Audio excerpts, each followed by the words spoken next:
ಮಡಿಕೇರಿಯ 4 ಶಕ್ತಿ ದೇವತೆಗಳಲ್ಲಿ ಒಂದಾದ ಶ್ರೀ ಕಂಚಿ ಕಾಮಾಕ್ಷಿಯಮ್ಮ ದೇವಾಲಯದ 19ನೇ ವರ್ಷದ ಪುನರ್ ಪ್ರತಿಷ್ಠಾಪನಾ ವಾರ್ಷಿಕೋತ್ಸವದ ಧಾರ್ಮಿಕ ವಿಧಿವಿಧಾನಗಳು ಕೇರಳದ ಪಯ್ಯನ್ನೂರಿನ ಶ್ರೀ ಈಶ್ವರಿ ನಂಬೂದರಿ ನೇತೃತ್ವದಲ್ಲಿ ಏಪ್ರಿಲ್ 18 ಮತ್ತು 19ರಂದು ನೆರವೇರಲಿದೆ. ಏಪ್ರಿಲ್ 18ರಂದು ಶನಿವಾರ ಸಂಜೆ 6 ಗಂಟೆಗೆ ಆಚಾರ್ಯರ ಆಗಮನ, ದೇವಾಲಯದಲ್ಲಿ ಪುಣ್ಯಾಹ ಶುದ್ಧಿ, ದೇವಿ ಪೂಜೆ, ಸುದರ್ಶನ ಹೋಮ ಮತ್ತು ಅನ್ನದಾನ.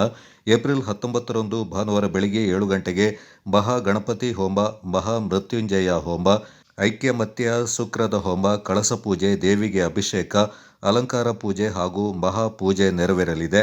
ಏಪ್ರಿಲ್ 19ರಂದು ಮಧ್ಯಾಹ್ನ ಭಕ್ತಾದಿಗಳಿಗೆ ಅನ್ನಸಂತರ್ಪಣೆಯನ್ನು ಏರ್ಪಡಿಸಲಾಗಿದೆ.